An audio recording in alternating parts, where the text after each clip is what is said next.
Whiskey. Uh-huh. Tim Hager. 2 scrubbing brushes. Another pint. Where's your money? Well, 2 chimneys. Poster, would you deny drink to a dying man? A man should spend his money on food for his family. Mrs. Scoggins, would you come over here? I want to show you a new piece of material. It's fresh off the Boston packet. Isn't that fine quality? Now feel it. Be a wonderful dress for your little girl, don't you think so? It's money, money, money with your poster. Nothing but money. I've been sorry for him ever since his wife ran off with that lieutenant. If he'd spent less on whiskey, he wouldn't have lost his wife. Let me show you another piece. Drunk or sober, Ma would have left him anyhow. She was that kind. Yeah, how do you like that for quality, huh? Let him have it. Very well, Tim Hager. You'll have your whiskey. But this is the last time... All right, Poster. No preaching.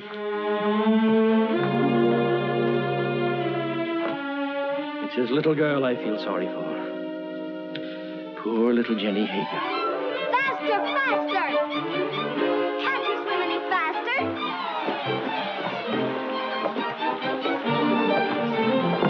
You're not even trying. Faster, faster, faster! Faster, faster! Come on, faster!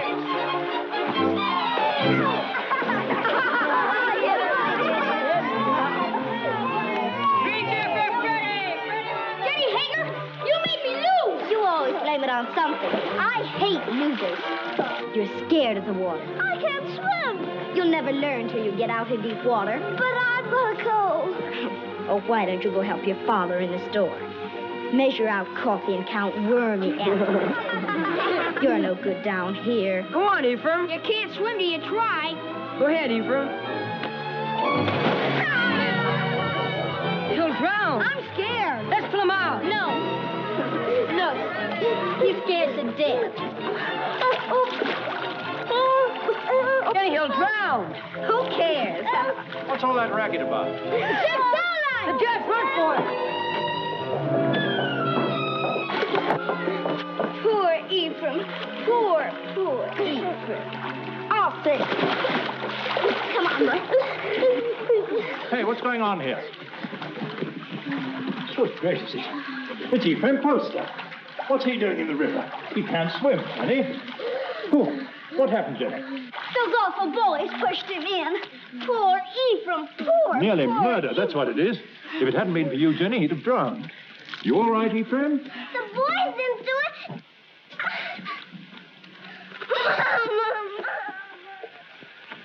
There we are. Ah, Tim, you're just in time. Huh? This little girl of yours is just... Tim Hager. Stumbling drunk in the middle of the day. You ought to be looking after you, Jenny, not going from tavern to Jenny? tavern like... I've no wife to care for either of us now. It takes money to bring up a fine lass, Your Honor. You mean it takes money to keep yourself drunk? Papa, let Jenny come to boarding school with me. Would you like to come to boarding school with me, Jenny? Would you? Boarding school? Yes, I'd like that. I can't send you to boarding school, but you could come live at the house and earn your keep, I guess. Help in the kitchen and run errands for Mrs. Saladine. No. If I can't go to boarding school with Meg, I'll stay with my father. All right. He is your father, at least in the eyes of the law. Now, you look after that girl of yours, Tim Hager, and stop being a disgrace to Bangor. Thank you, Your Honor. Drive on. Now, young Poster, we'll take you to your father's store. That tight-fisted, sour-blooded old skinflint. You might be better off with Mrs. Saladine, Jenny. Not in Mrs. Saladine's kitchen. I've no money to bring you up properly. Never mind. Before long, we'll have everything. Houses and carriages, horses and kitchen maids. All those things, my lass, you're a wee bit young. Just as soon as I grow up, we'll have everything we want. Because I'm going to be beautiful. Empty. Beautiful.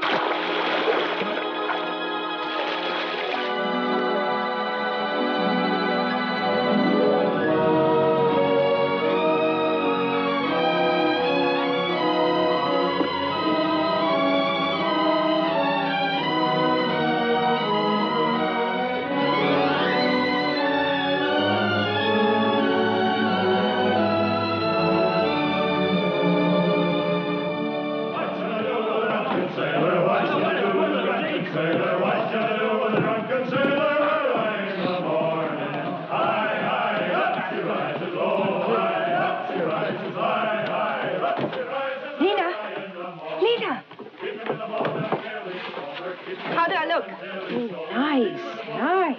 Enough ribbon? Not for me, but the real ladies have different ideas. Oh, get some more color in your cheeks. And bite your lips whenever no one's looking. Men love red lips. Let's go down and meet the packet. Why should I? The sailors will all come up here anyway. Oh, but the best ones get picked off down at the dock. Listen, honey, with your looks, you don't have to worry. Why, you can get the youngest and the best-looking man on the river. I don't want the youngest. I want the richest. Jenny, that's a recipe for trouble. Don't worry about me. I can handle trouble. I know you can.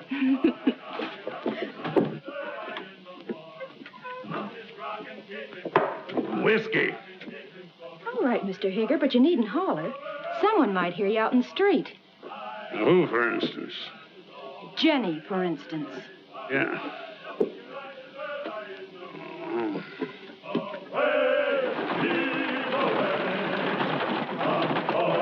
Put some life into those men. Come on. Heave. Away. Heave. Yo-ho. Heave. Away. Heave. Yo-ho. Well, Jenny, come down to see the cargo? It's exciting. We get used to it after a time. I suppose I import more stuff than any other man in the state of Maine. How many vessels do you think I own, counting the lumber barges? 56. Who told you? Somebody? Here, have some tea. Got a handkerchief? Oh, I don't need one. Take a good handful of it there. It's a present.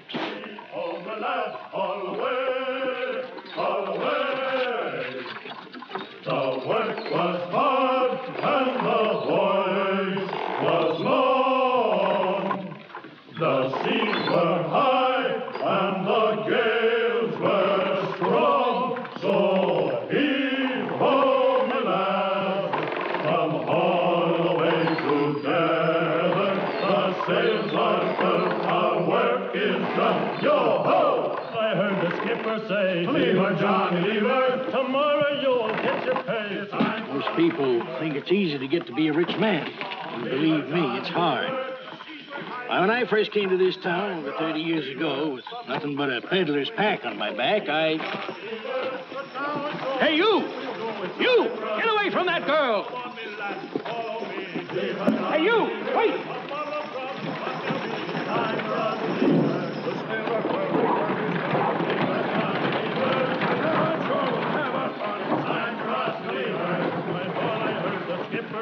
Leave her, Johnny, leave her.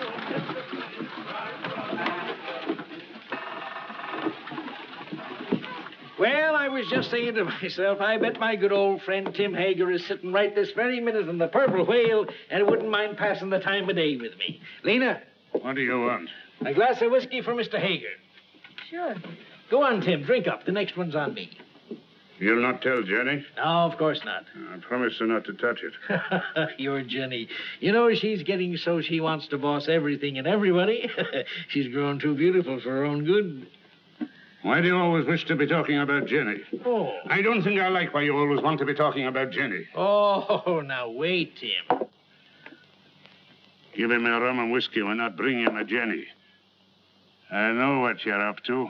I? Oh, why, I'm just a dried-up old herring. She's too young and beautiful. So's your lad.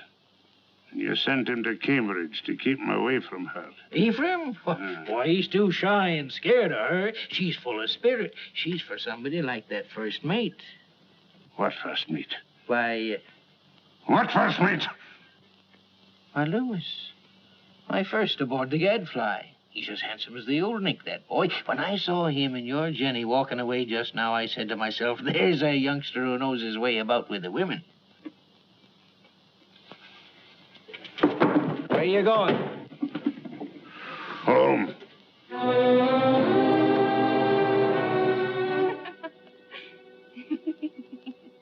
Good night. Oh, once I loved a pretty girl that I called Jenny mine.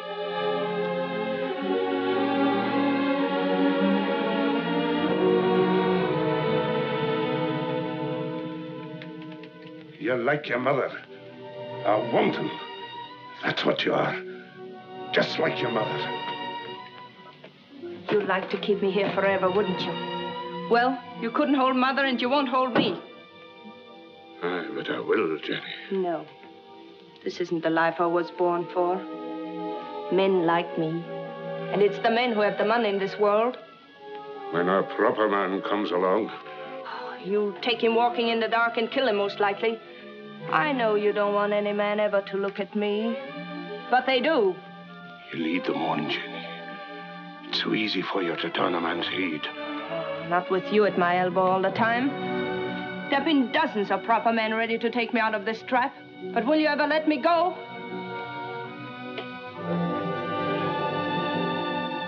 I know Mr. Poster wants me.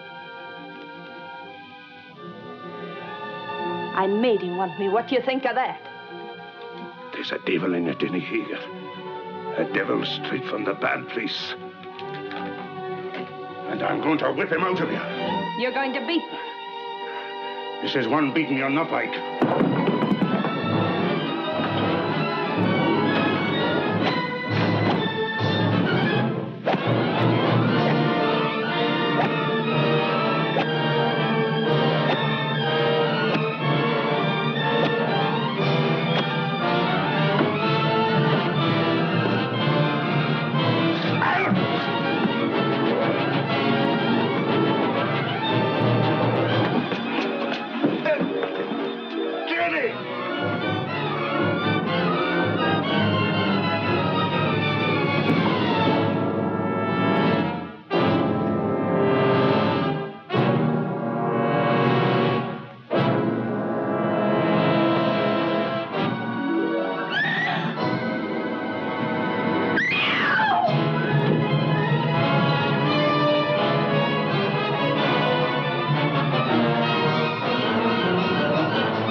Don't let him in.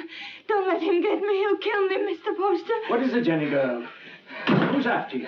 Father took after me with a whip. Land of promise, Mr. Poster. Come help her, Mrs. Hollis. There now, Jenny. Don't worry. Everything's going to be all right. You bathe her and rub some butter on them bruises and put her in my bed. Oh, that Tim Hager, he ought to be birched. That would take 6 men to do it. He's big, Mrs. Hollis, but no bigger than righteousness. If the town don't birch him, he'll be birched by the Lord. You showed good sense, Jenny, in coming to me. I'll do this. You stay outside. Oh, there now. If you keep on crying, your face will be all swole up tomorrow. And that's no way for a pretty face to be. He held me with one hand so that I couldn't move. And then he beat me until I thought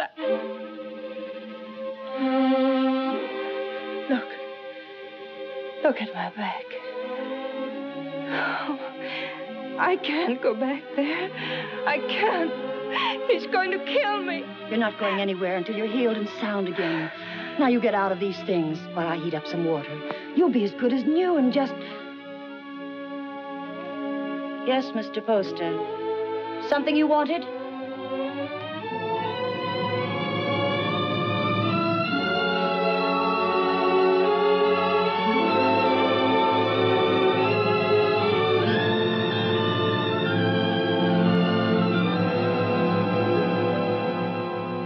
Drove her out into the night like a dog that wouldn't obey. Reverend, it's the rum that does it. We ought to scourge every tavern keeper out of town and into the river. If I had my way... We ought to be deciding about the girl, Deacon Adams. There's been enough scourging for one night. One thing is decided. The girl mustn't go back to her father. No. Someone must take her in. I would, only my daughter Mary doesn't like the poor girl. Then she's not for your house, Reverend. Make a bad situation worse. I guess we could use her to clean and maybe help in the kitchen. But a young girl eats like a man. It's more than victuals, Deacon Adams. Your wife has all the understanding in her heart that a man could ask. But Jenny's of marriageable age. Yes, that's bad. And yet we can't turn her loose on the town's charity. She needs a home. Well, yours is fairly empty. Oh, no.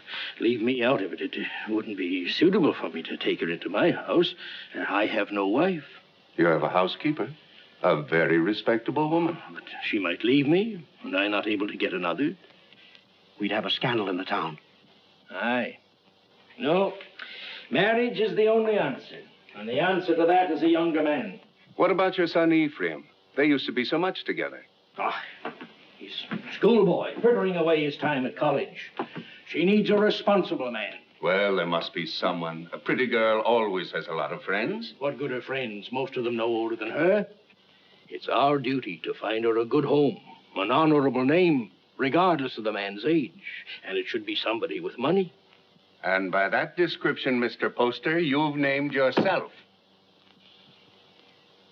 Oh, no. She turned first of all to you, Isaiah. Besides, I know you're not a man to thrust a suffering lamb back into the wilderness. Maybe she won't have me. She'll marry you, Isaiah. She's a sensible girl. And in the meantime... Mary? Mary. Bring me one of your dresses. Anything, only not too expensive. I'd be good to you, Jenny, if you married me. Like a father. A good father. And he ought to know how with a son your age. You can go back to sleep now, Mrs. Hollis. You've done all you can for tonight. I'll make up Mr. Ephraim's bed for you, Mr. Poster. It ain't as warm there, but you'll be comfortable. Your father couldn't come after you, Jenny, if you married Mr. Poster. You'd be free. An intelligent girl thinks of the future when she chooses a husband. I could marry you to each other right now, Jenny. And you'd be a rich woman. It's for you to decide.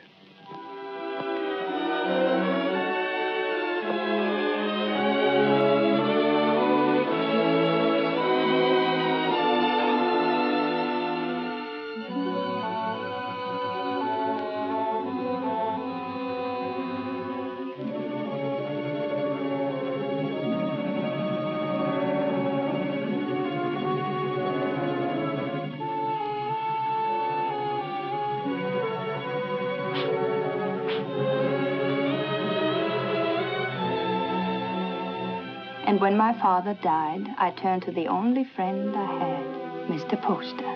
He was very kind, taking me into his home and giving you a nice young mother.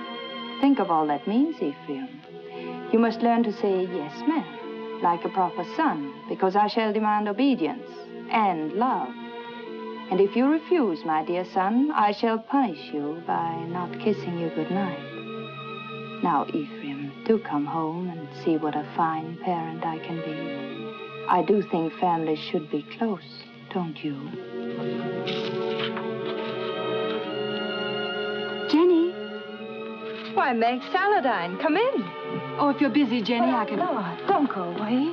I was just ordering something from Boston. Something to brighten up the house. How nice. Mr. Poster's a very lucky man. This has been a very lonely house for him. Oh, I'm going to make a lot of changes. Meg. Yes? Will you help me? Of course, Jenny, of course. The water glass always here. And the wine glass here. And, oh, Jenny, you'll have to get rings for the napkins. Now, the biggest plate here. Oh, money changes everything. All I ever needed before was a knife and a spoon. But you want to be a lady. Give dinner parties and entertain your husband's friends. I'm sure Cleopatra never bothered about napkin rings. She didn't live in Bangkok. Oh, that wouldn't have stopped her. It wasn't by knowing how to set a table that Cleopatra got along. Oh, Jenny. Every time I say something true about men and women, you say Jenny. Why does a proper lady have to be embarrassed about plain talk? It isn't honest, and it makes old maids. Doesn't anyone here care about church? Judge Saladine and Mr. Poster are waiting outside, and I am in the ladies' choir. Didn't apply to me, that remark about old maids. I've already met my very special gentleman. He's not anyone in Bangor. His name's John Everett. He's Wood's boss for her husband, and he's a very educated man. Is he young? A little older than I am. Good looking? He's beautiful.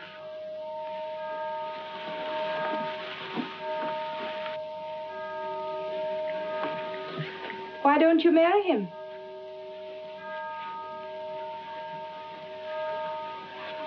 He won't. He has no money. Oh, that's nonsense. Does he love you?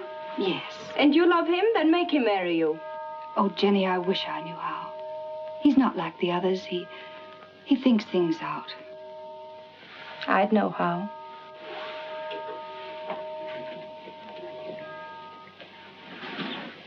I wouldn't give him a chance to think.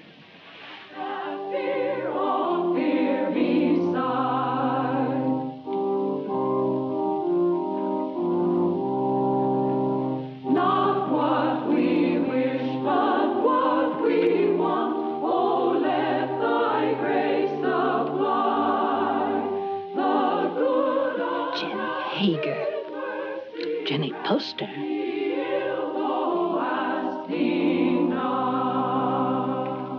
Before me sit the wealthiest families in Bangor. I've seen them before in the privacy of their homes and in their offices. When I came to them to ask for money to enlarge this church, they gave me not enough to erect a temple of branches on a hillside. And so again today, in the house of God, as they sit here with their consciences, I ask them now to pledge funds to enlarge this church. I cannot ask of the poor, but I can ask the wealthy. And the poor shall know the names of those who do not give. Mr. Poster.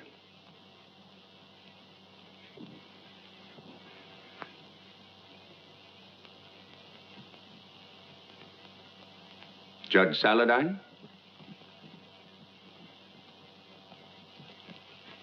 Mr. Burroughs? Mr. Bailey?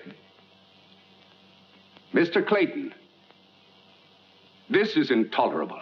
If you have no feeling for your fellow men, at least take some interest in the welfare of your own children. Grog shops and low houses cover every inch of our waterfront. Our wealth is poured into Devil's Half-Acre. And our young men, your sons, have nowhere else to go. Give me a bigger church, and I'll keep them here. Will no one pledge to the church more than just enough to save his face? Mr. and Mrs. Isaiah Poster will contribute $1,000.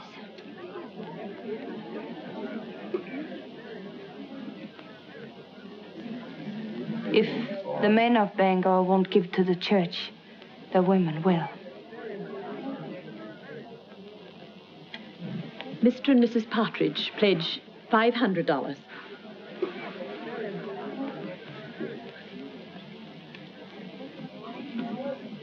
Judge Saladine will pledge $1,000. Jenny, I want you to go on working for the church. A church can endure only upon deeds and not lip service. I'd say her lips have done you enough service. $1,000. If you think I've so much money, you ought to... Stop it, Isaiah. You're the luckiest man in Bangor. Oh, Mrs. Poster, I'm so glad to see the younger members taking an interest in the church, and I must apologize for not calling on you directly after you were married. That was a wonderful contribution, Jenny. He's a wonderful husband to let me make it. Good morning. Good day, Reverend. Good day, Reverend. Good morning. Good morning. Good morning. Tain't the money of mine, but I'd like to know what you're doing with it before you do it. I gave the money because I hate grog shops and what they do to people.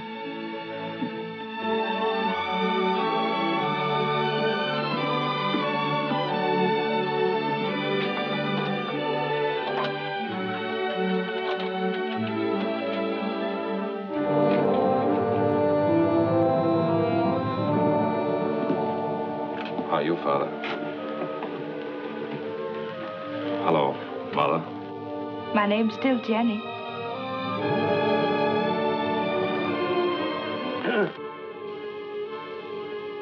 You came home, did you? I thought you'd be on your way to England or somewhere by now. Oh, England is full of architects. I knew you'd come home. Isaiah told me he sent you money to travel for a while, but I didn't think you would. I came close to it. I didn't know whether to mind your letter or mind his and go away. It's easy to see which one you thought more of. Now, why do we stand here? Let's go in around.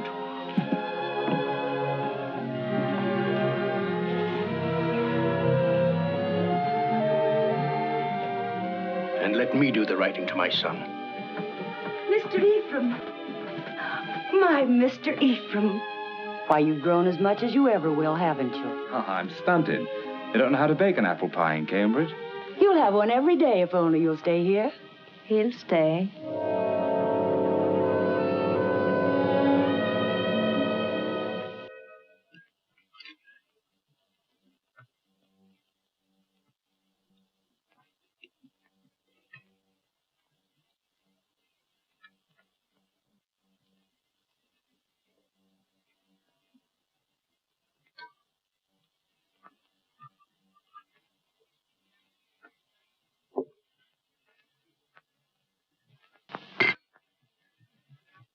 You'll find little to keep you in Bangor, Ephraim. After your fine ways in Cambridge, you'll be hard to please in this town. I thought I'd come home and go to work, sir. Work? Yes. What's your time worth to anybody? What did you ever do but waste it? It wasn't wasted. He's an architect. And a good one, too. How do you know? The same way you know he ain't. You heed my advice and you'll go someplace more suitable to a gentleman. Bangor's a boom town. Loud, rough. Growing faster than law and order. Takes a strong, stubborn man to make his way here. We need gentlemen, too. For what? To tell you the kind of bonnets and doodads the Boston ladies are wearing? Yes. A young man of fashion would be very popular in Bangor.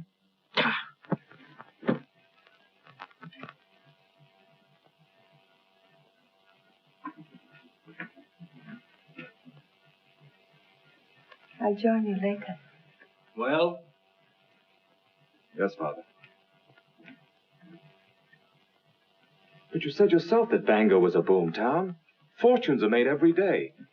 Rich people will want fine houses. You heed what I said in my letter. Travel a bit. What makes you so angry with me? All I did was to come home. I get angry at you because of your ways. You think I don't know how you've been spending my money. Hard drink and easy women. I know your kind. Isaiah, you shouldn't upset your father. I'm sorry. All right, Father, I'll go away. If you really want me to. I don't think he does. You want your son to live at home, don't you, Isaiah?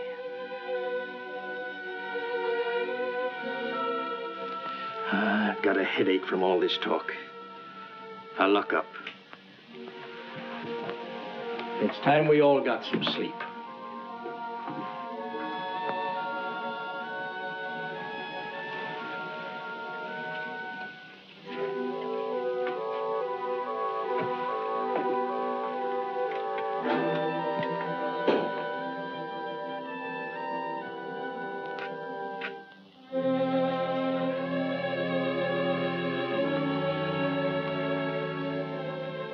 Shall I light your way? Thank you.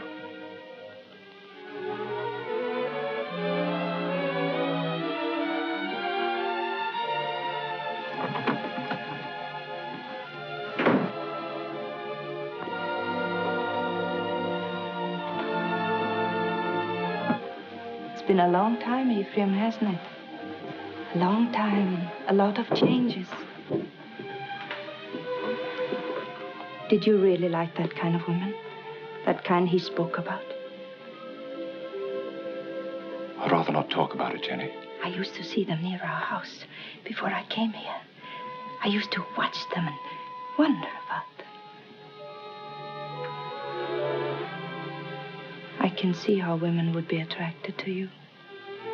All kinds of women.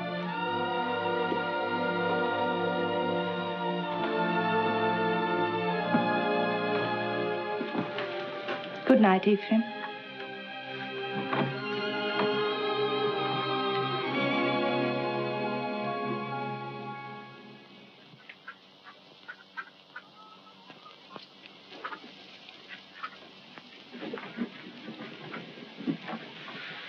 Got everything? Yes, all the groceries. But no spectacles. They're hard to find. I'll tell Dr. Mason to bring you a pair when he comes by tomorrow. All right? Oh, please, not Dr. Mason. He's a very good doctor, but he won't wait for his money. You're not to worry about money.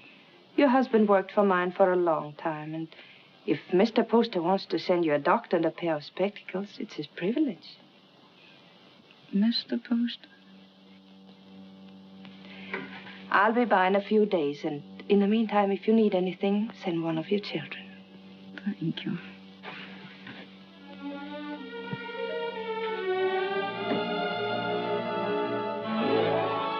That's the way to hold your place in the town, Ephraim. And the people love you for it, Jenny. And I do want my husband and my son to be proud of me. Well, I wanted to see how you spend your days. Thanks for showing me. You've grown, Jenny. My father's wife's a great lady. I think behind Mrs. Isaiah Poster, you'll still find Jenny Hager. You remember Jenny Hager? Oh, that little ruffian? Oh, she pushed me in the river right here. That isn't true. The others pushed you in. I pulled you out. Oh, that's right, you did. Of course I did. Didn't we always stick together? Ephraim and Jenny, side by side against the world. Oh, we had good times here, didn't we? Better than we knew. Shall I tell you something? I always think of this as our place, yours and mine. This is where we first thought we were in love. Yes. Silly, wasn't it? This is where you came to tell me your father was going to send you off to college. Yeah. And I said it was because of me. And I said he'd never separate us by sending me away. Oh, Jenny, the things I said. Because if you'd been home the night I came to your house, I would have been married to you now. Let's go, huh?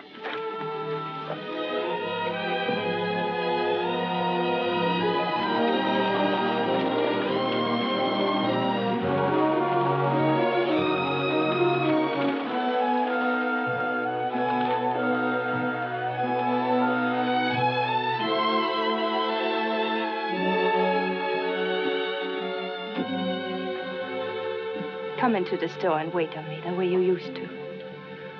Another time, Jenny. I want to go up and talk to Father.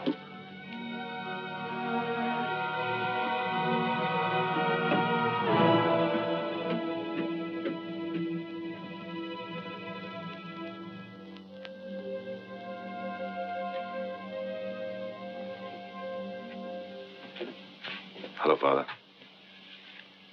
Be with you.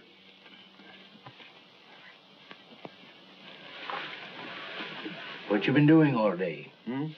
Oh, driving Jenny around. Mighty popular in Bangor, isn't she? She does a lot of good. Spends a lot of money, you mean? If you really minded, you could put a stop to it. You're very happy with her, aren't you? Yes. Father, I'm going to take your advice. Bangor's no place for me.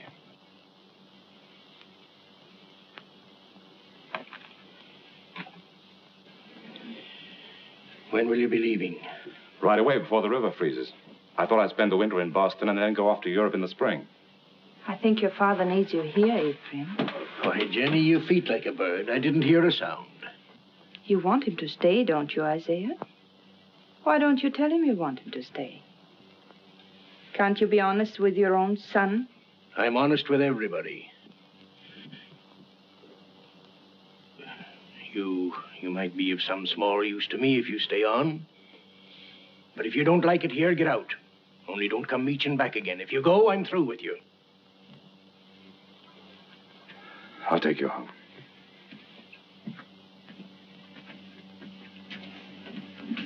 Don't work too hard, Isaiah.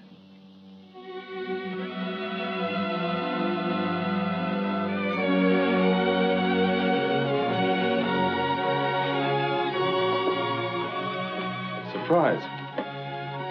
When Bangor's Lady of Mercy goes out to deliver her packages, her sleigh should fit the season. That's a confession you've been thinking of me.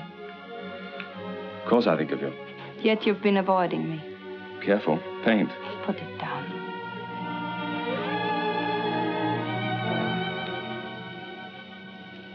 You leave the house early and you come home late.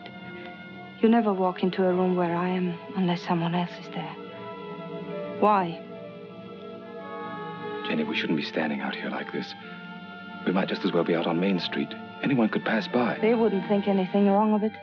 You wouldn't. If you weren't thinking of me as you do. Jenny, you're married to my father. And his son loves me. He's been so good to both of us. His son has always loved me. I should have gone away. But you couldn't. Because you love me. Yes, I've loved you since before I knew the meaning of the word. The day I came home, the time you kissed me. The moment I said I'd stay here, I've loved you and loved you and loved you. Jenny! Jenny!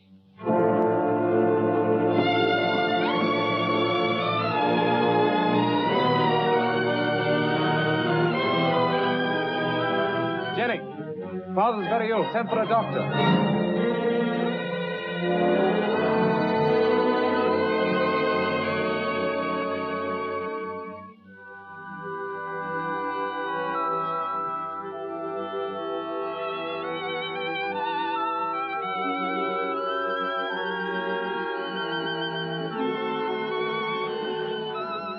Jenny.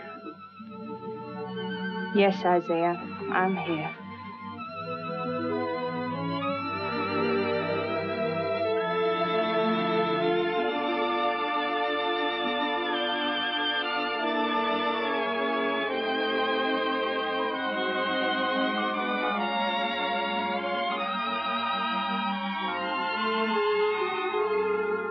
You keep this up and you'll fall in your tracks.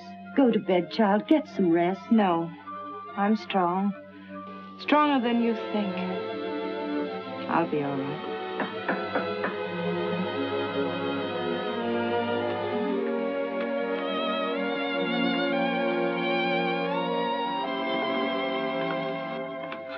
How is he? Just the same, sir. Is there any possibility of speaking with him, Jenny? There's trouble in town. Dr. Mason says warm weather might bring him around. But that's a long way off. We're at our wits' end. There are too many people in town, too much idleness. Did you hear the shooting last night?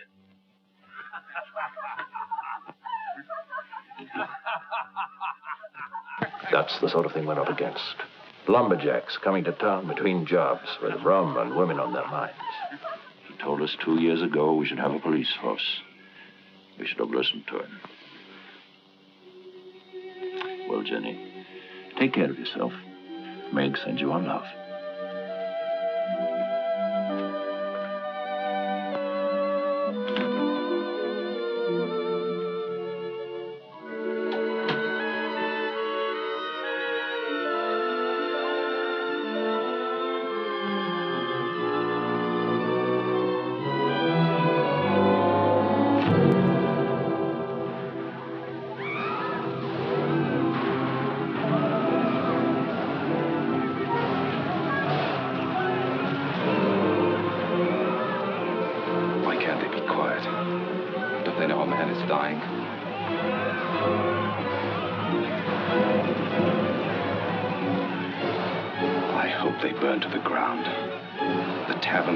And the people in them.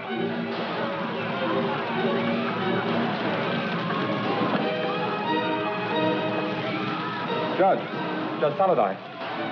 There you are. Ephraim, I want you to ride to your father's number 3 camp. Tell him we're having a riot, that we need every man down here to keep order till the militia come in. I can't leave the house. That Tempest girl stole a lumberjack's wallet. And the drunken fools are firing every tavern in Devil's Half Acre. I can't go now. Didn't Dr. Mason tell you about Father? Your father's only one man, Ephraim. We're trying to save the life of the town itself. What do I care about the town? Maybe it needs a good fire to clean it up. He'll go. I'll stay with your father, Ephraim. Hurry, Ephraim. We need those men.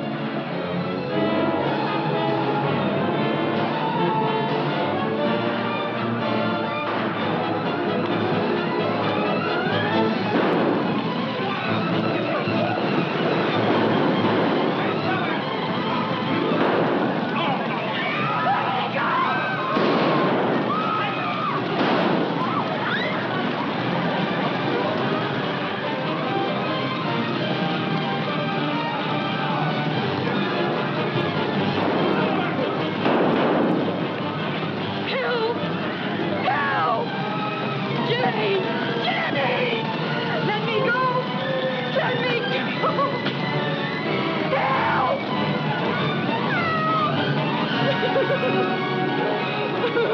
Smoked you out, didn't he? Where's my money? I didn't take it. I didn't take it. Where's my money? Let's give her a band. That'll lose their tongue. Let her go. Keep out of this, ma'am. People are getting hurt. I didn't steal his money. He was drunk in the back room.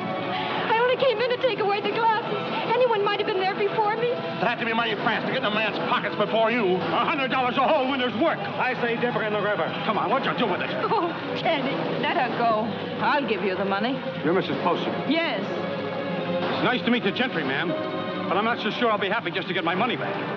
We want to know what's going to happen to her. Since I'm giving you the money, it's my right to decide that. Why do we gibble and gamble about it? There's the girl, there's the river. Let's give her a bath. Wait. We'll be waiting for your store to open in the morning. The money isn't there. We're coming up here and collect it.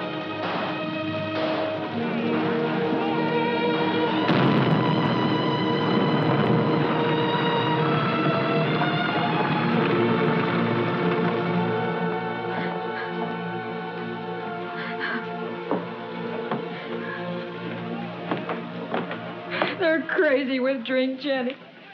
Burning and shooting and stabbing. I didn't take that money. Why, the town's so full of thieves and pickpockets, it could have been anyone. They were going to tar and feather me. I hid upstairs under the rafters. They burned the place to the ground.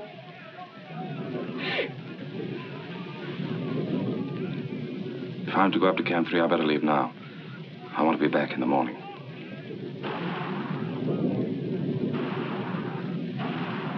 Oh, Jenny, what am I going to do now? No place to live, no place to go.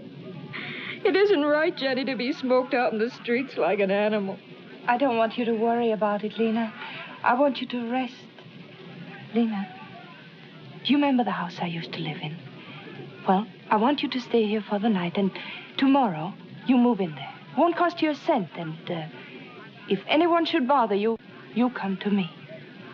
Oh, you're good, Jenny. That's why you come up in the world. That's what I tell everybody about you.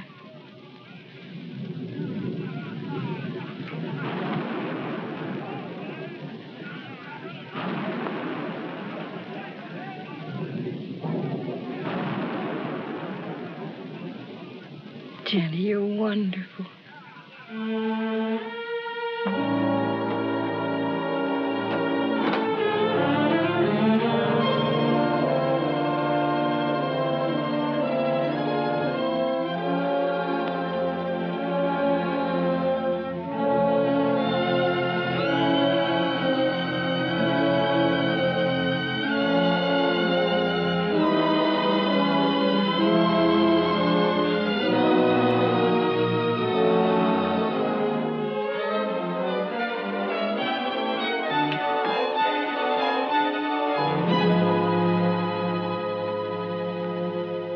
Are you going to take the carriage or the brown mare?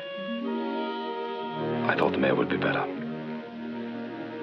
You'll be careful, won't you? I don't want anything to happen to you.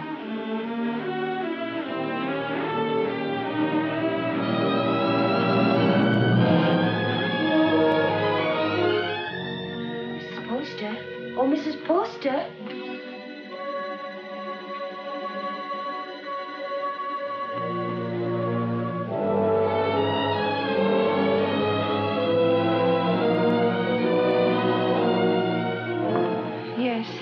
The fever's broke. He's breathing better. He's going to get well.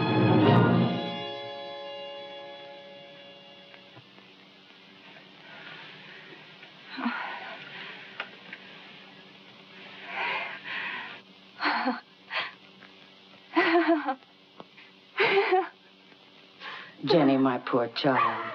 You've been so brave. But you mustn't break down now. You mustn't.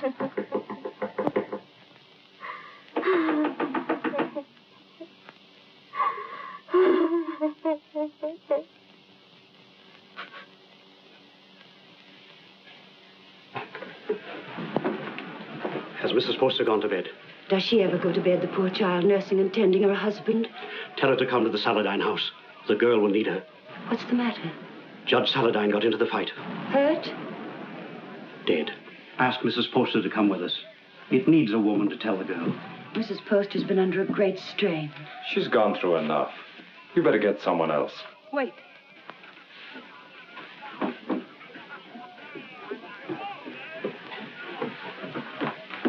Pack my things and send them to the Saladin house.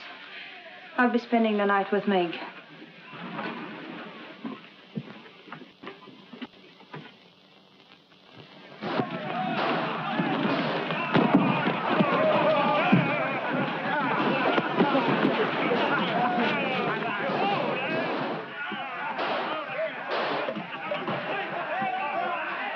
What's the matter? You squeamish?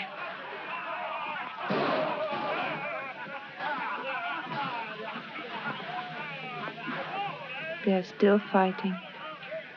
Can't someone ask for permission to bury the dead? I did. So we all sit about and wait for the liquor barrels to run dry. The loafers and drunkards have taken over the town. And for 3 days, a man like Judge Henry Saladin can't be carried to his resting place. There's a fine victory for rum. Don't talk like a fool. When those woodsmen come in from the timber, they want some excitement after the winter's work. You take away their pleasures, they'll go to work in another part of the country. Which only proves that we've got to have a police force. Some sort of city government, that's all. You've been too tolerant a man, Isaiah Poster. Too interested in lining your pocket. When my lumberjacks come down from the hills, they'll patrol the town till we get him decently buried. Why don't you lie down for a while? You worried about me, Jenny? That you'd found out what kind of a tough old tamarack you'd married.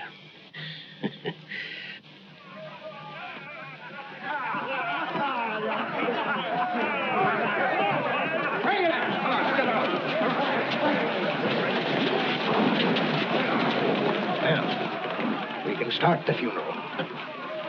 What I said still goes.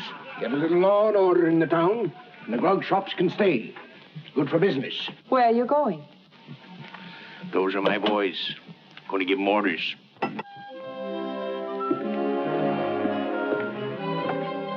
Look.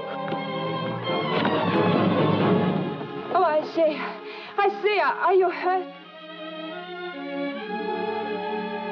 You all right, Mr. Poster? Yes. Now, John, I want you to take some of your men ahead of the funeral procession, put some alongside and some at the rear. Keep it all as quiet as you can. The funeral should seem peaceful. Jenny, this is John Everett, my wife. You are Mrs. Poster? She sure is. How do you do? John. I thought I heard your voice. Meg, Darling, I'm glad you're here.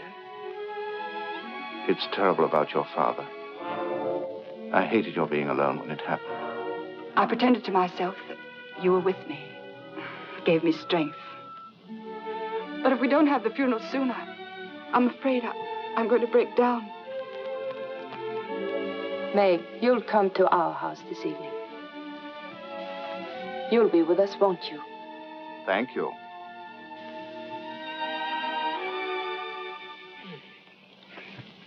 No, those aren't my after-dinner pills. These are from my spleen. Let me look again. I'll find them in a minute. And bring a glass of tepid water. Yes, Mr. Poster. Shall we go into the parlor? No, Jenny, leave them alone. You know how young folks are.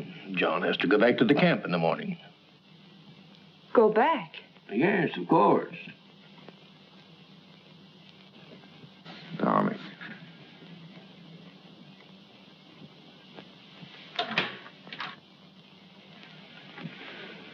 Our lovebirds have closed the door. The pills, Mr. Poster, and the tepid water. Thank you. Huh? Why must you send him back? I need him up at the camp. He's a woods boss, not a policeman. Of course, if your business means more to you than the safety of your home and family. Jenny, he's got to get that timber cut. That's all there's to it. I'm sorry we were so long, Jenny. I thought you and Mr. Poster would come in. I wanted you to be alone. Surely you can stay in Bangor a few days. I'd like to. She needs you. But I'm afraid I'll have to be away for a little while. She won't be alone. I'll take care of her. Till you come back. Well, thank you. That's very good of you. I don't want your father to trade these for whiskey. They're for you and your sisters. Mother said to say thank you and God bless you. On to the kitchen and thank Mrs. Hollis. After all, she feeds the chickens. And there's room in the basket for a slice of pie. Would you like a ride in my carriage, Jacob? I can drop you off on the way home. As soon as I get the pie. Isn't it a beautiful morning? Jenny, I've been wanting to speak to you. You have? What about? Well, not here. Let's walk down to the river. Oh, but not now, Ephraim. I've so many things to do. Jenny, why isn't it possible for me to have a minute alone with you? But we're alone now. It's not my idea of privacy. Mrs. Hollis in the kitchen, Father home every day, Meg following you about. I'm sorry. That's a very short answer, Jenny. What is it? Have you seen somebody else?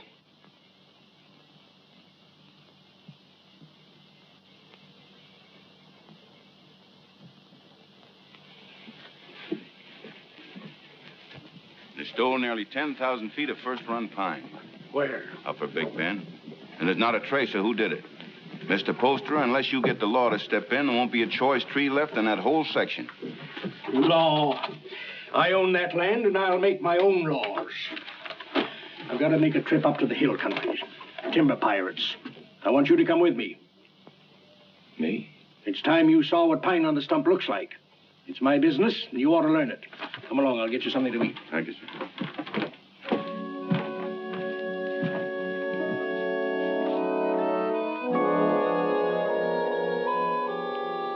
Jenny, What are you waiting for?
I can't see why he insists on my going.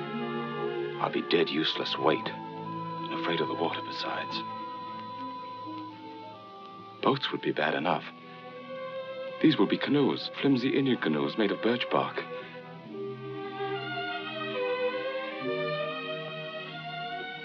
Jenny, I can't admit to him that I'm frightened. Tell him not to take me along or not to go at all. I told him I wasn't cut out for that sort of life, that I'd be more of a burden than a help. But he's so stubborn, Jenny. How long must he live, Ephraim?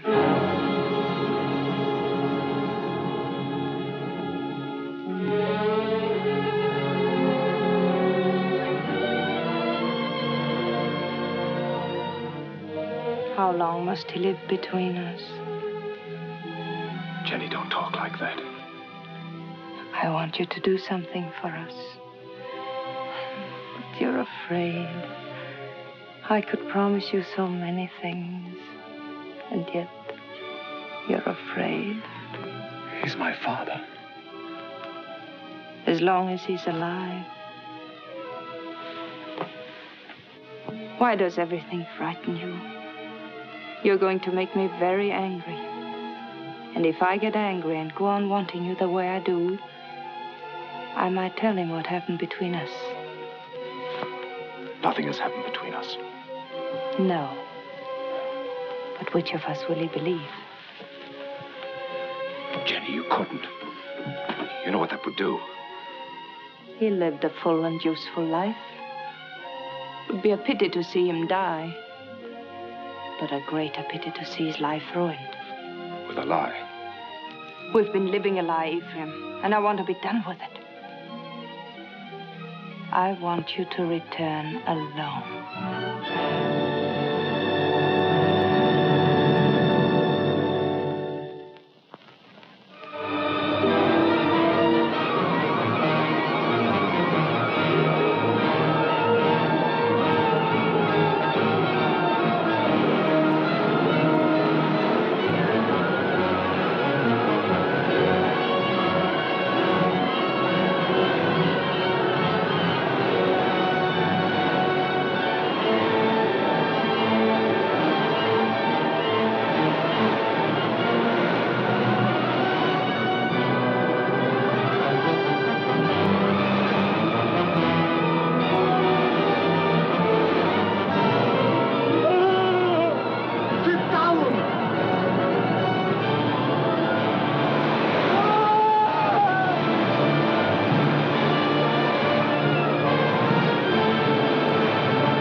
Began to think you'd never get here.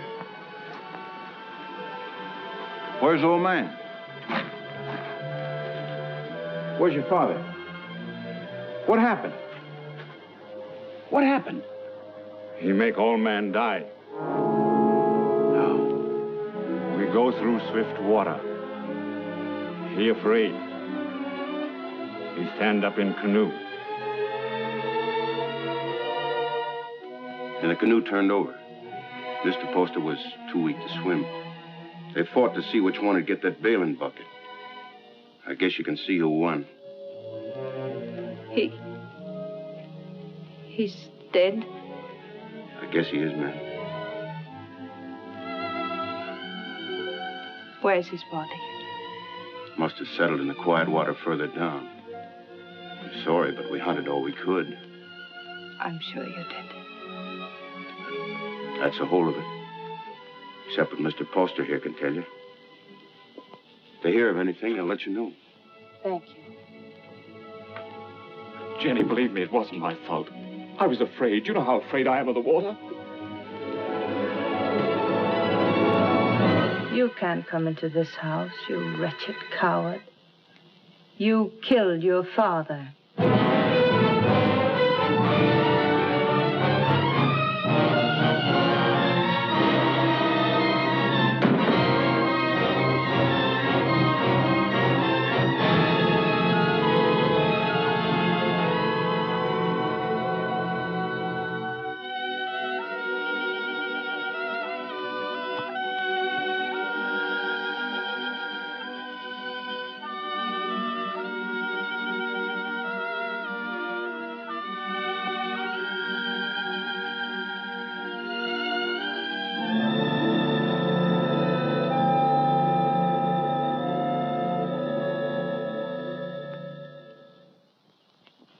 My husband was a fine businessman, but it never occurred to him to provide for the handling of his fortune after his passing. Well, there'll be no cold on Friendly Bank telling my woods bosses what to do. No disrespect intended, Mrs. Poster, but it's a man's world we live in up in the woods, and we don't rightly see how a woman fits in. Duncan's right. He's right, man. You'll go right on living in your world without interference. I'll own the properties, but you'll take your orders from your superintendent, John Everett. That's fine. That's fine. That's a great honor, Mrs. Poster, but My husband would have selected you, so I'll do it in his place. Thank you for helping me, gentlemen. This will be the first time I ever worked for a woman. Go down in there.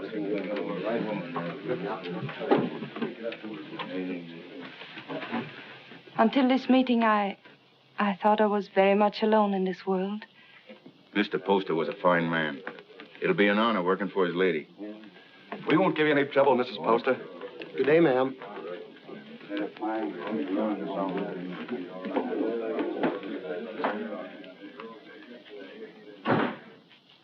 This is a wonderful thing you've done for me, Mrs. Poster. Have you any objections to working for a woman? Well, that depends on the woman. It'll be like managing a kingdom. Mr. Poster used to think of whole townships as other men think of acres. It really is a kingdom he built up. It's too bad. Too bad there's no heir to take the throne? Yes. Poor Ephraim. I never gave him a chance to explain. I accused him without proof. What more could you need? They saw him do it. I didn't. And I know he loved his father. You've got to stop brooding over it, Mrs. Poster. You'll only harm yourself, and it won't help Ephraim. I saw him on the street last week. He was drunk. And Dick and Adams were shouting, "You've chosen your damnation, and eternally damned you'll be." There wasn't anything you could do to save him. You're very tired, Mrs. Poster. I won't be after today. I've placed my troubles on your shoulders. Please carry them well for me.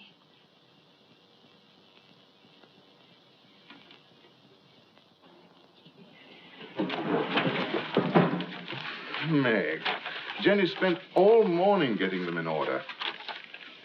Don't, Meg. You'll only mix them up more. I was only trying to help. Oh, I'm sorry. I didn't mean to shout. You're tired. In every bone, driving timber was nothing to this. You might as well have remained in the woods for all we see of each other. I'm doing my best, Meg, but the work takes up all of my time. I know. I wasn't criticizing. I was just wishing that... But what? John, Yeah? I'm lonesome. John? I'll see you tonight. For dinner? That's a promise. Meg, I haven't seen you for days. Food for a hard-working man. Ah, that's nice. And a cup of tea for both of us. You'll have some, Meg, won't you? There isn't enough for the three. I'll give up mine.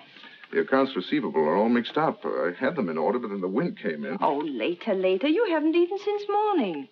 Meg, your man doesn't take care of himself. You better do it for him, or there won't be anything left of him to marry. John, there's a rumor that a company's being formed to build steamboats. Is that going to affect us? Not while water freezes, because then steam's no better than sails. But steam trains, Jenny. Just think. There'll be one to Old Town, and one maybe to Holton, and definitely one coming this way from Augusta. And we can load our wood right on our own trains and get into market weeks before the ice breaks. We'll outsmart everyone in the business. There'll be no stopping us once we get started. Jenny, you'll be the richest woman in New England. Then we'll have to make you the richest man. What's happened to Meg? Meg?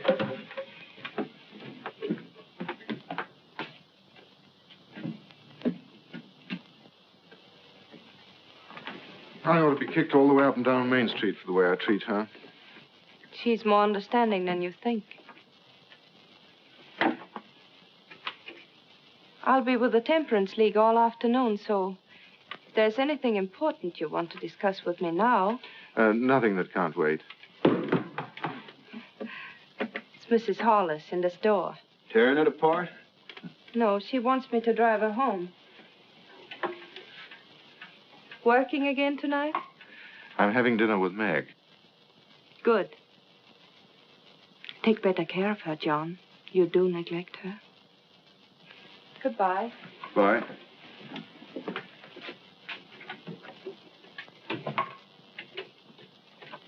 Camp 3. Thank you. She's a wonderful woman. Someday I'm going to pull a bottle out of his hand and bash his head in. Who are you talking about? Young Poster. You should hear the things he says about her. Has he been talking about her? Why, that drunken little... I've seen her nearly sick with worry over what he's doing to himself. Find out where he stays. I want to see him. Poster, are you in there?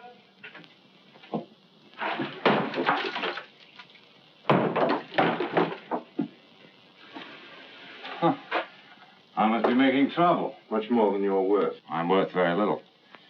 What happens to me now? Did you beat me up yourself or some of the boys outside? Come in. Drinks for everybody. No witnesses. I had witnesses when I killed my father. That made her very angry. When did you last eat? Other. I like it. She hasn't got you hooked already, has she? You'll kill yourself drinking all this stuff without any food inside you. Come on, let's get something to eat. You're doing me out of my dinner. She doesn't know I'm here, and she didn't tell me anything. That's a lie. No one does anything unless she's back of it. I knew what was going to happen. I was afraid of her. I wanted to leave. She didn't have to worry about that. I wasn't man enough to run away. You in love with her? I happen to be engaged to someone else. What difference does that make? Jenny was married to my father. She told me one night she'd marry me if he died. You don't believe a word I say, do you? You're like everybody. No one will believe me. Go on talking. The night before we were due to start, she made love to me till I was nearly crazy. You don't believe that either, but it's the truth. I've always been scared of the water. Even when I was a little boy. Jenny knew that. I was scared in the canoe on the trip, and I couldn't eat or sleep anyway from thinking of her. I only remember being in the water with a bailing bucket holding me up, and somebody grabbed for it. I beat him off till he sank and drowned. I didn't know who he was.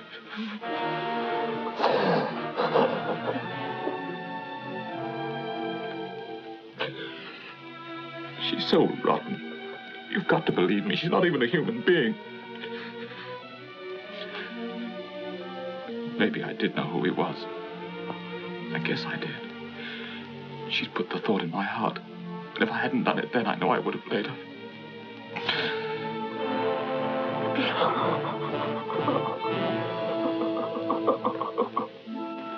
I don't know what you're talking about. You didn't make him love you? But of course I did. He was my husband's son. I wanted him to love me. That isn't what he meant. Was he sober when he told you that? Jenny, don't you think I know when a man is lying? Before he talks very much more, you better prove that you had nothing to do with him. Prove? To whom? To the town. The town. Is that what you want? Come back with me to his shack. I want you to face him. Now. But... the rain. You know what happens to the roads in the rain? Yes. They get very muddy. But they don't change their direction. Good night. Oh, no. It isn't that I'm afraid. You mustn't believe him. Please. All right. I'll go.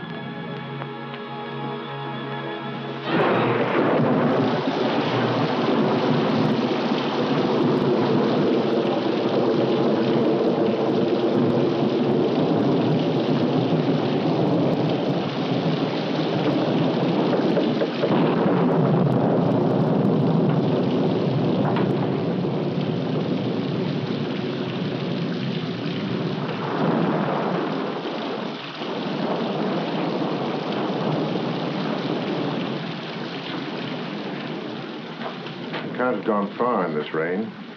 We'll wait for him. I'll put the horses in the shed if you'll light the way.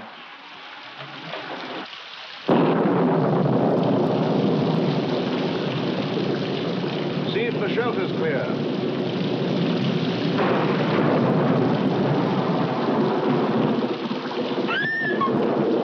What's the matter, Jenny?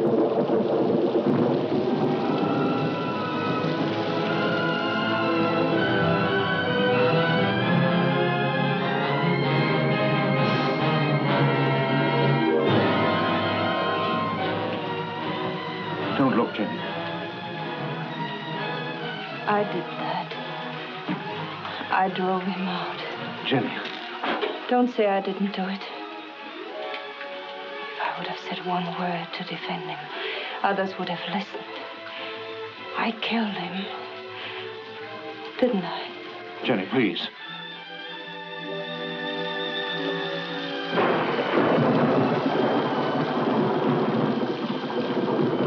Go inside and sit down. You're shaking.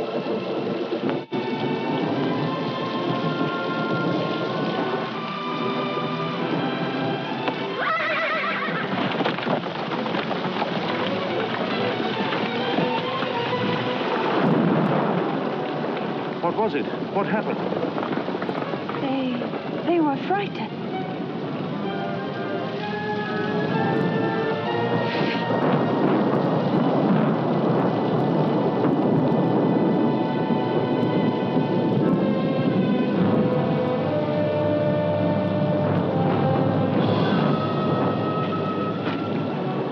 We're 10 miles from town, and we'll have to walk.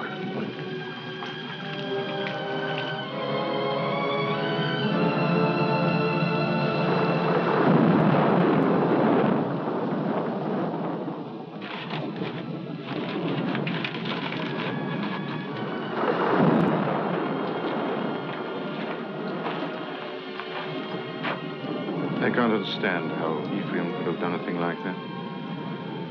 It isn't atonement, it's running away. And you can't run away from the hereafter. It's not Ephraim who's upsetting you. It's because you're here with me. Well, aren't you worried about your reputation? It's a small thing to worry about after that. You better try to sleep.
About 2 miles down the road, standing under a tree and waiting for me. And the carriage? Just a broken axle. I can fix it in an hour.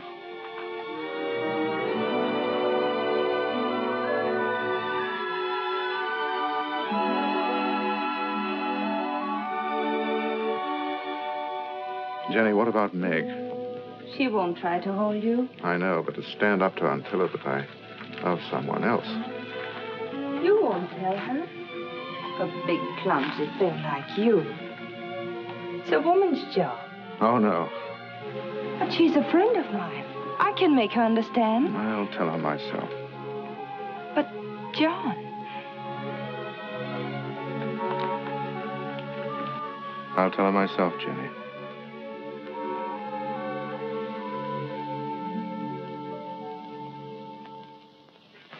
It must have been the storm. That's the only way I can explain it. The storm and the excitement and the lightning struck us. What more can I say? It's nice that we're such friends. Makes it easy to talk this over. There's nothing to talk about. I love him. But if you still want him, he's yours. You know that. You know I'd give him back to you if you asked me to. I suppose I'm a fool. Why? I should have realized that when he said he loved me, he must have said the same thing to you just the day before. No, he didn't. He never said those words to me. I thought it was because he was shy.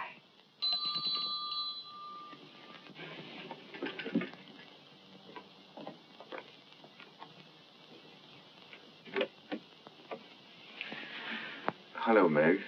Come in. I just wanted to explain why I didn't come to dinner last night. Right after you left the office, Alex Duncan came in.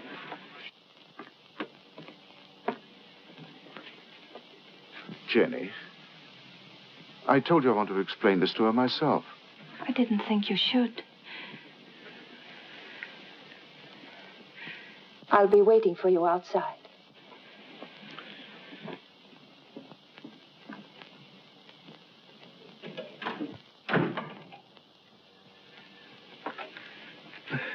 I didn't want it to happen like this, Meg. I wanted to be the one to tell you. I don't see what difference it would make. It's the same story, isn't it? I suppose so. When will you be married? Right away? In Bangor? I don't know. Jenny will take care of the details. I saw this happening a long time ago. There was nothing I could do about it. She's waiting for you.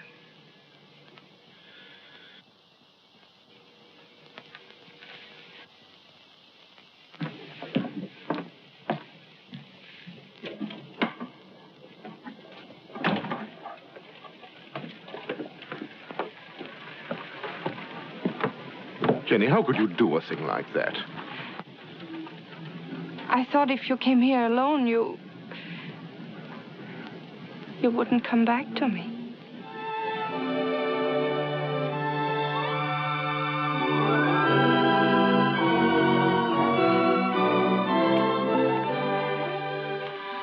My dear son, I wanted to be with you this Christmas, to see you again, and to meet your wife.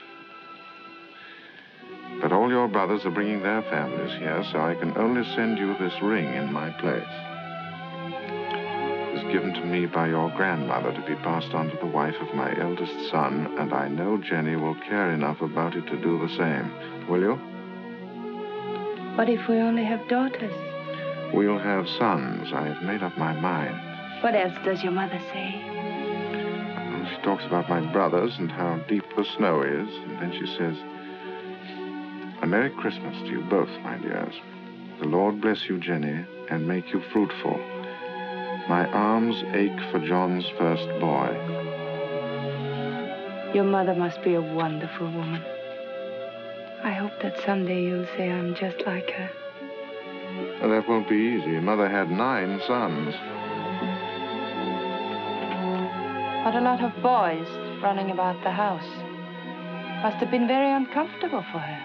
Oh, she loved it. She would have been uncomfortable with a small family. The Everetts run to numbers. Tell me about your brothers. Are they all tall and handsome like you? Do they all have pretty wives? Why? Prettier than I am? You vain little peacock. You know there's only one answer to that. Say it. I married the loveliest of them all, and the best. Say, I love you. I love you. Say, we don't need anyone else, ever. Anyone at all. No one.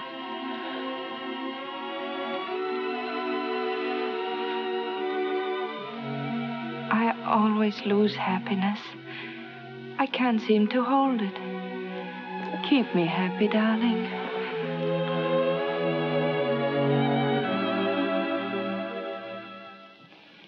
There's no reason why this should happen to you. No reason why it should happen to any woman. Quite often, nature seems to fumble, Mrs. Everett, and doesn't make a person complete. We can't even hope in a year or 2 or ever. Not in my opinion. Of course, you're free to consult with another doctor. I can give you the name of a very fine one in Boston, and I know of another in Philadelphia. I believe you. You mustn't decide, my dear, that the future's altogether dark and empty. You can adopt a child, you know. It should give some release to your normal womanly emotions. I want a child of my own. You won't talk to my husband, will you? I'll tell him myself when I think it's the right time. Of course. You see, he wants children. He's very fond of them.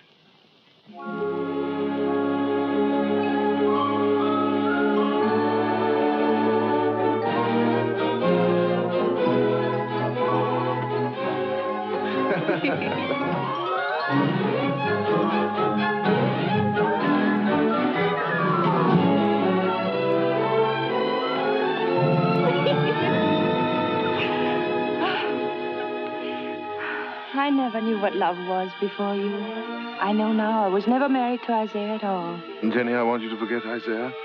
I want you to forget your whole life before I came into it. You know, a lot of new furniture isn't going to change that house. Why do you want to go on living in it? Oh, but it's a good house, John. It'll stand for a long time. At least until we know just where to build another. Well, I'm not finicky about where it'll be. I just think you want to go on living in that old tomb. What do you say, Jenny? Should we start building our own house? But that is our house. Belongs to Isaiah Poster. Let him keep it. Oh, but he's dead and he left it to me. Belongs to him and his son, and it's full to the roof with sorrows. I want to get out of it. I want new rooms and more of them. And for the sake of our children, I want light and air. There are enough rooms now. Which isn't the right house, Jenny. It's too close to Devil's Half-Acre. It isn't the place to bring up children.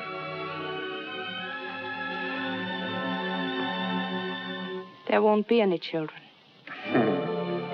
Nonsense. Is it? Ask Dr. Bailey. He'll tell you.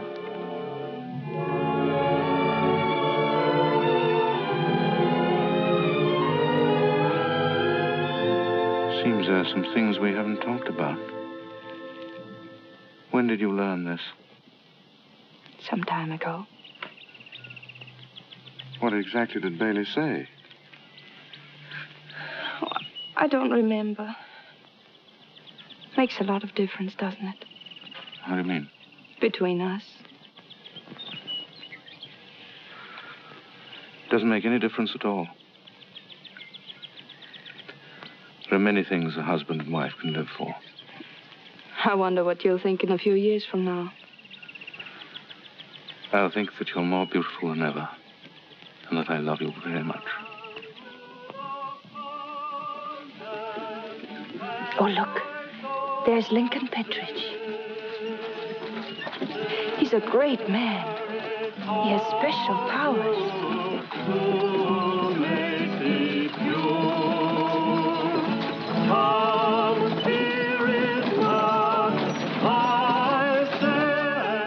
Where was the darkness so great that you thought your sin was hidden? There are eyes that search out every sin. There is a tongue that will accuse you on the judgment day. There is a hand that is terrible in its strength. What is so beautiful as a pure woman? What is so vile as an evil one? The good women of Bangor, such loud amens and nodding of heads, because I spend my fury upon her, and not on you. How pious you are. How good with your eyes cast upward. Can one of you step forward and say, "This is my soul. See how it shines"? Can one of you hope to escape the terror? How sweet are the ladies of Sodom and Gomorrah. How sweet in silks and satins and laces and ruffles, here in the house of God. How costly must be the perfume that will not let you smell brimstone. What great secrets are among you? Who is named Vanity? And who is Lust? What woman has put away her husband? Which of you has taken a man from her sister?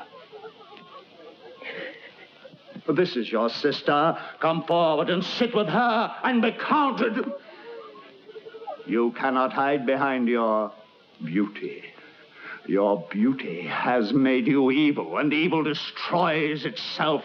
Your soul will become naked. The truth will be revealed. Confess now, while there is yet time. You cannot escape. You can never escape. There will be no sons to mourn for you, no daughters to weep for you. Evil does not propagate itself. It withers in its own fire and is consumed. The lips of a strange woman drip honey, and her mouth is smoother than oil. but her end is bitter as wormwood, sharp as a two-edged sword.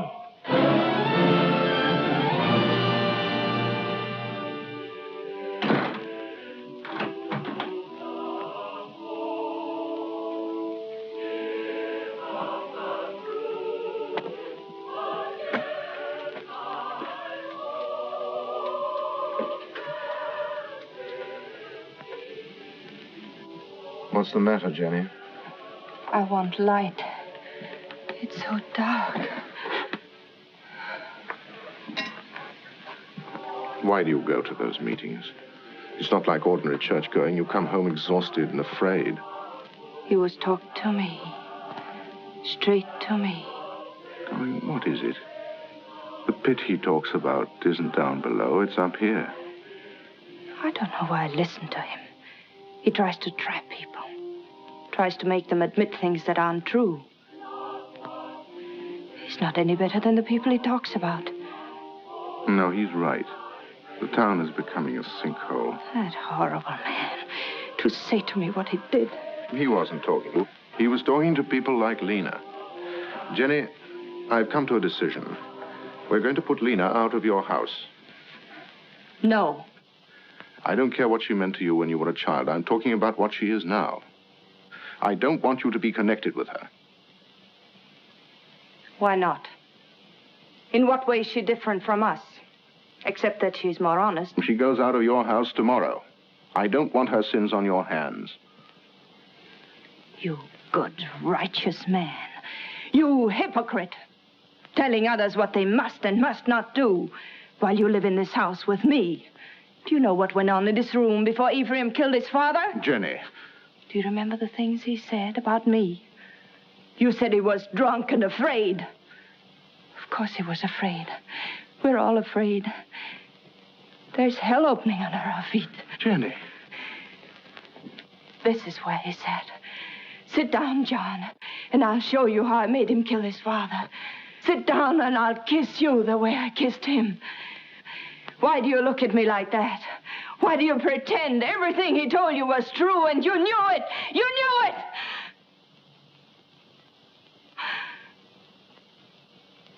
Oh, I don't know what I'm saying.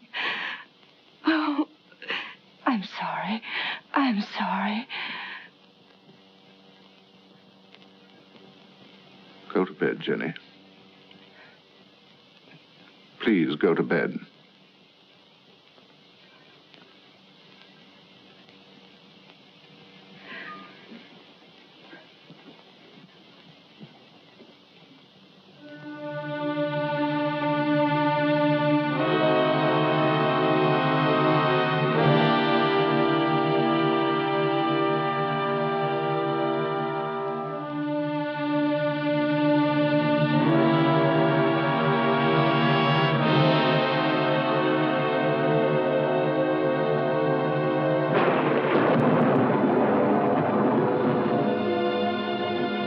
John, is Mrs. Hollis back from church?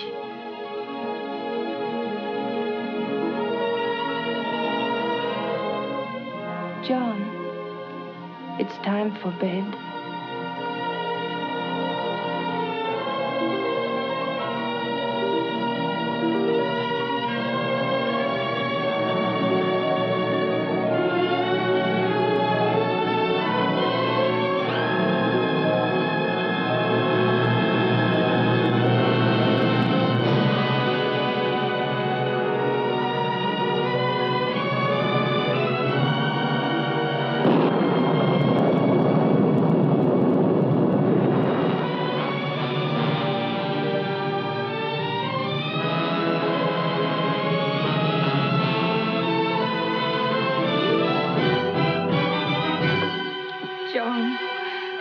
Forget what I said. You know I couldn't have done it. I never believed it. I tried not to believe it. Because you love me. You still do. Yes. Darling, don't be unhappy. We know each other now, and that's good. There'll be no more misunderstandings, no more quarrels. Oh, darling, there'll be just the two of us. No, there won't. There'll be 3. There'll always be Ephraim.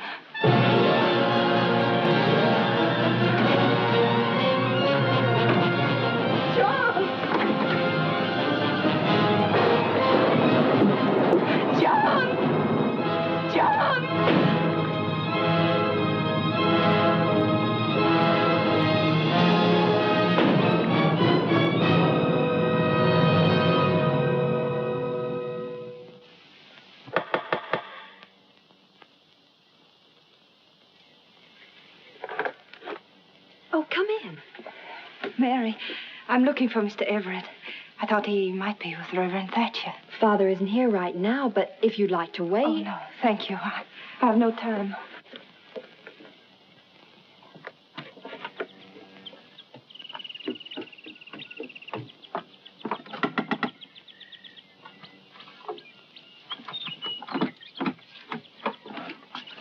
Good morning. Is Miss Saladin home? No, Mrs. Everett. She went out.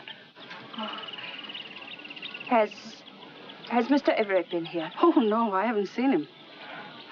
Thank you.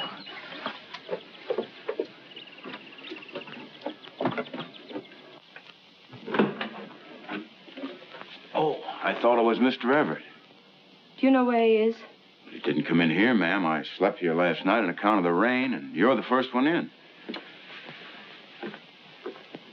Mr. Everett tells me you're sending a school teacher up to every camp with more than 2 families. That's a handsome thing to do, ma'am. I guess you're mighty fond of children. Duncan, who did sleep here last night? Was it you or Mr. Everett? Ma'am, I told you. Oh, that's just another one he has. He sometimes... He wore this hat when he brought me home from church last night, and he wore it again when he went out for a walk. Now, why aren't you supposed to tell me where he is? You put me in an awful fix, ma'am. I promised him... Duncan, he isn't well. Couldn't you see that? What good is a promise to a sick man when it keeps his wife from helping him? Is that the trouble with him? I kind of thought he looked funny around the eyes. Where is he? Well, I'm not telling you, mind you, but that'd be the wrong kind of hat to wear up in the pine country. Where in the pine country? Fire watcher's cabin. Indian Hill. When will he be back? I don't know. 2, 3 days, I guess. Said he wanted to go up there and think a while. Oh, I got a loose mouth. That's my trouble. Makes 2 people I told where he is. Who is the other? Miss Saladin. Miss Saladin. Came in here about an hour ago and dug it out of me just like you did. Said she saw him last night alone. Acted like something was wrong. Next time he trusts me with anything, it'll... It was very good of you to come up here, Meg. But there's really nothing you can do to help me. No one can help me but myself. My whole life with Jenny has been the act of running away. I ran away from the woods where I belong. And again, I ran away from the truth when Ephraim tried to tell it to me. I forced myself not to believe him. I understand. If you had, you never would have married Jenny. No. But this time, I'm not running away. Right or wrong, my place is with Jenny. I love her, and I'm going back to her. John, I'm glad. Because I believe that her love for you has made her as good as everyone always thought she was. Shall we go now?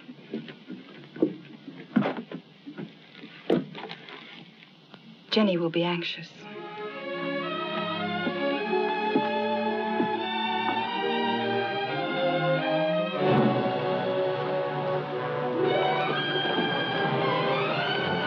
It's Jenny.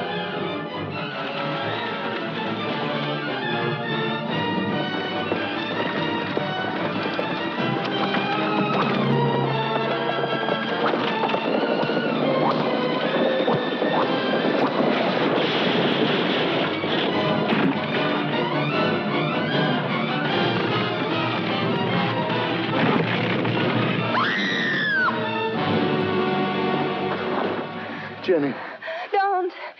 Don't move me. John. Don't talk now. Meg! Hurry up and get a doctor. Camp 3.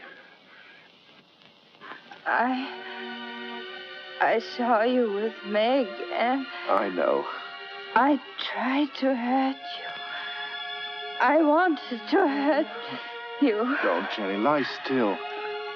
You don't know how I loved you so much. I'm afraid. Oh, John, where will they bury me? Jenny, don't talk about dying. Don't let them bury me with Poster.